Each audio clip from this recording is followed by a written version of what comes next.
Hi guys! So I'm back. Here we are again for another vlog. So ngayon is magtatagalog tayo ngayon for today. So now is magluluto sila mama ng fried chicken. Kasi yun yung favorite namin ni kuya eh. And dilagyan pala yan ng isang egg ni mama, tas hinahalo-halo niya. Yan, ang sarap niya. Ayan, nilagyan ni mama ng crispy fry na spicy crispy fry. Yes, kasi fried chicken nga ni. Paano magiging fried kung walang crispy fry?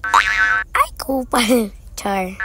So yan, minimekos-mekos na din ni mama para malagyan lahat ng mga chickens. What? Sarap be. Napakasarap talaga ng fried chicken. Tapos hinalo ni mama, nilagyan niya ng harina. Harina or cornstarch ba yan? Parang harina naman yan eh. Harina, tapos minikos-mekos ni mother. Long sarap be. Parang munchkin. Joke. Yan, along sarap. Tapos next, nilagyan ni mama ng asin yata. Asin. Kasi pinabili niya ako ng asin dyan eh. Tapos nilagyan niya ng maraming oil. Yung yung kaldero na maliit. Inubos ni mama lahat ng laman sa So pagkatapos nilagyan niyang madaming oil, nilagay niya isa-isa yung mga chicken para maluto na. Alangan namang hindi maluto, char. Wow, yummy. So luto na yan siya, guys. After 100 million days, naluto na.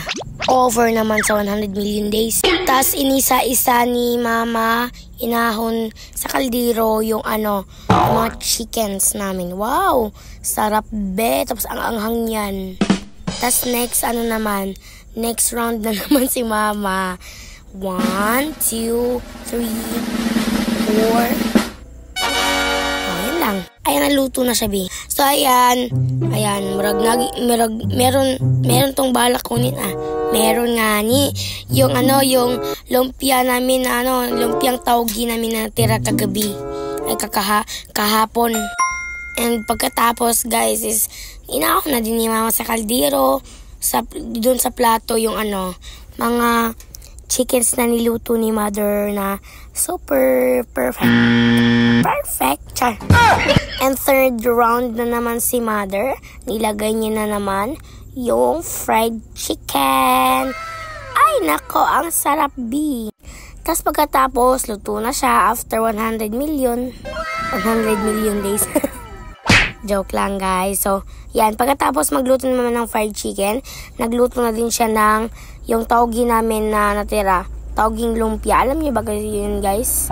Basta sa Bisaya lang yung tawging lumpia at tawag nan. Napakasarap niyan, guys. Niluto na lang yan ni mama kasi natira namin yan kagabi. Or kahapon ba yun? Parehas lang naman yan. Pagkatapos, nilagay na naman ni mama yung mga natira and uubos namin yan. Lahat ng lumpiang tawgi namin. Yes, diba? Ang pakasarap. Pagkatapos, inahon na ni mama yung lumpia galing sa kaldero. Yes. Ay, ang sarap mo, be. Parang ako. Joke! Ayan na yung mga foods namin. Chicken and ayan, may mang tumas pa. Pakasarap lang ng mang tumas. Ako nagpili niyan, guys, nung nagpalengke kami ni mama nung Sabado ata yun. Tapos nakita ko may mang tumas. So ayan, pang tatagalan? First bite. Ang sarap. Wow! Super yummy. First bite din sa lumpia. Ayan. Hindi magpapatalo ang lumpiang tawgi. Pakasarap niyan, be. So yun lang, guys. Thank you for watching. See you for next video. Bye!